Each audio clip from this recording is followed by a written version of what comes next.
We have had a refreshing rain and no better time to walk in the freshness of caladiums.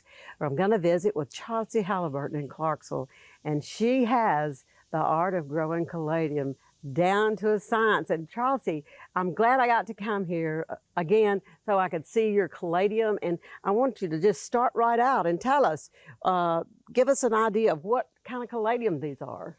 Well, those are called fancy leaf.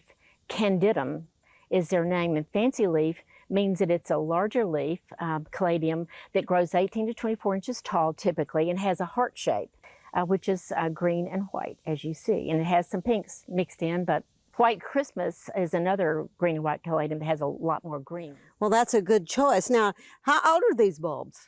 Those are new bulbs. I planted them in May. You have to wait till the soil gets about 60 degrees. Temperate to the touch, and not before May because it's too cool. We had a cool May anyway, so I planted mid-May, and they start to bud up pretty soon after that. You're growing them in the ground, and you also grow them in containers. In that process, do you pre-pot these inside, or do you bring all of these in the ground directly out? Directly out. You can pre-pot them inside, but these are new bulbs that arrive just in time. I get them from Happiness Farms in Florida. My mother always said caladiums like it really hot. Well, they've been happy this year, haven't they? They have been very happy. Okay. Yes. Well, there's some amazing things that happen with caladium, aren't there, Chelsea? There are. This variety is really, really pretty, but it's been accentuated with something I love to see, where it's got droplets on it. That's where it rained last night. Oh, that's just beautiful. Little diamonds. Doesn't that make you feel a little cooler just seeing it? Those are called rosebud pink. Oh, rose. And I harvested in the winter and stored them. And these are 3-year-old bulbs, but they've gotten a little smaller, and you see their heart shape. I love them. I love the pink veins in here and surrounded by the green. They're just soft and lovely. All right, now this is a great specimen. Now this one. Yes, it is. These are called Miss Muffets, and these are called lance leaf. That's fancy. This is lance leaf. It's a longer, it is still heart-shaped, but it's a longer, elongated leaf.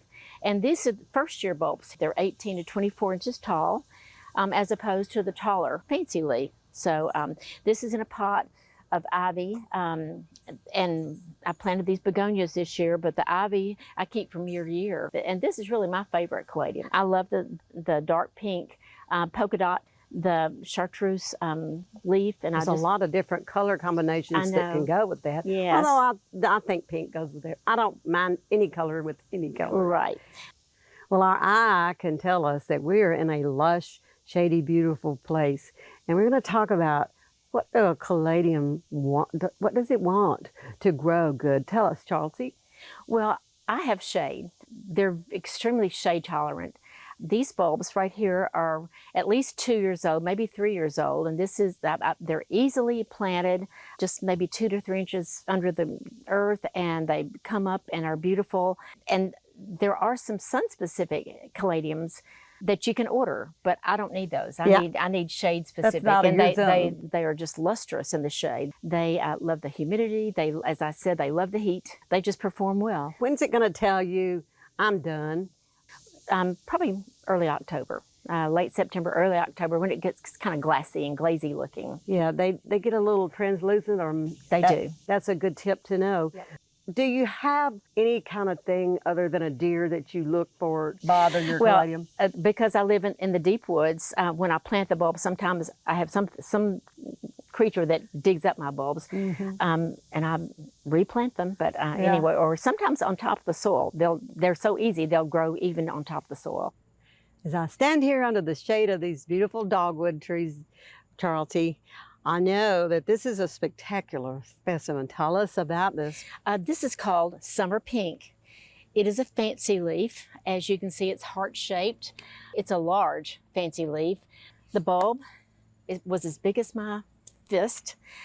These are new bulbs planted in the ground in May, and I had no idea they're going to be so tall. I thought they were supposed to be 18 to 24 inches, but these are 18 to 36 inches. Oh, yeah, this definitely has got 36 inches. And they get to so tall that after the rain, I do have some of them staked up, but they're glorious. And they were very easily planted with this spade and gloves, and just so easy. And I do use Osmocote. When I dig up the soil, I put a little sprinkle of Osmocote and maybe 2 or 3 bulbs in it at one time. Yeah, I like to do that even with my daffodils, that I don't plant just one, because it definitely makes, if you want something that's full, you go big or go home, you know? Yeah, That's kind of the way yeah. I think about it. Well, Now, so this one has still got several months left, but yes, you will eventually lift these out of the ground. So yes, with the same spade let's that I just dug say them. how easily this can be done for someone wanting to try their own. It's hand at very this. easy, very easy. You dig it up, you dry it out for a couple of weeks. I do it on newspaper in the garage where it won't get rained on, and then put them in boxes and mark them, because once they dry up, you can't, it's hard to tell. Well, let me ask you a question, because there are some bulbs when you lift them out of the ground, what is left? Do you cut off all of the dying stem that will get mushy? I don't do that immediately. You can easily pull it off once it's dried out. Okay. And sometimes I cut them and put them in vases after I've pulled them out the ground for arrangements. And that's what I have here is you can always cut any of your caladiums and put them in water. If you want to give it to someone, do it 24 hours ahead, because you have to condition them, same don't day you? is not good. Sometimes they kind of wilt, but then they'll come back.